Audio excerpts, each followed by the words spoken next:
2, 1. Hello, Cardinals. It's Mr. Mon. We're going to talk about investigation 5.1 today. We're going to be investigating the effects of temperature on currents. Our focus question today is, what is the effect of temperature on how water moves? And we do have a student sheet 5.1 to put into our notebooks.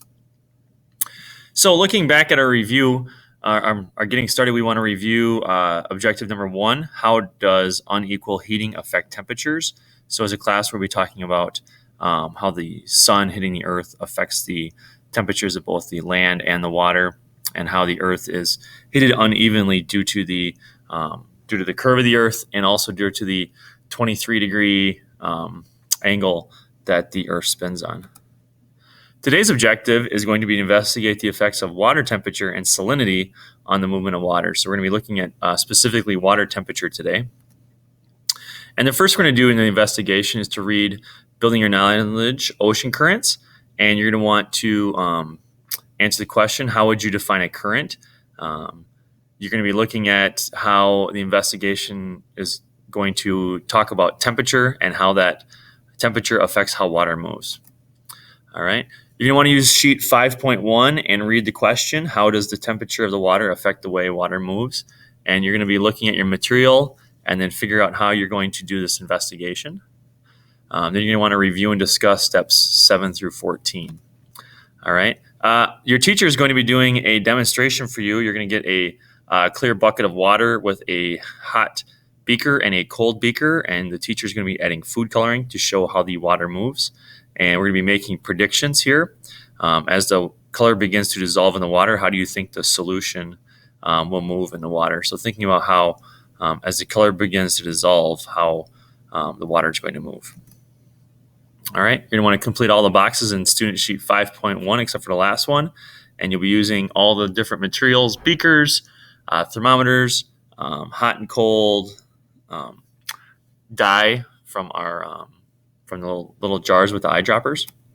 And then we're going to review safety materials and pick up the materials. You're going to measure the temperatures and record that. And to make sure it's a fair test, you're going to try to do the same thing each time. You're going to get a hot dropper and a cold dropper. And the top of the hot dropper is unscrewed, so make sure you don't drop that. And then you're going to record the temperature of each bottle solution. And you're going to set up your investigation. You're going to be adding you're going to be adding 10 drops of food coloring to the cold water, and then 10 drops of food coloring to the hot water, and using a straw to blow across the top. As you're blowing across the top, you're going to want to look and observe from the side to see what happens to those beakers. Okay. The same group members should be doing all of the dropping, and a different group member should be doing all of the blowing through a straw. So make sure that you don't stick the straw in the beaker. You're going to be observing what happens, recording your observations. All right. Here's a little example of what you need to be doing. And then 10 drops in the hot and doing the same thing with blowing across the top of the water. And then finally, you'll discuss your observations. You'll clean up, and you need to read Building Your Knowledge, Ocean Currents, and How do Trade Winds Cause Upwelling. So lots of things to do today. We have a 17-step investigation. You have 2 different articles to read in your book. One, Ocean Currents on page 68, and the other, How Trade Winds Cause Upwelling on page 69. You have 4 terms to define. You have an exit slip, and whenever time you get done, you need to read investigation 5.2 for tomorrow. So please let us know if you have any questions, and have a great day, Cardinals.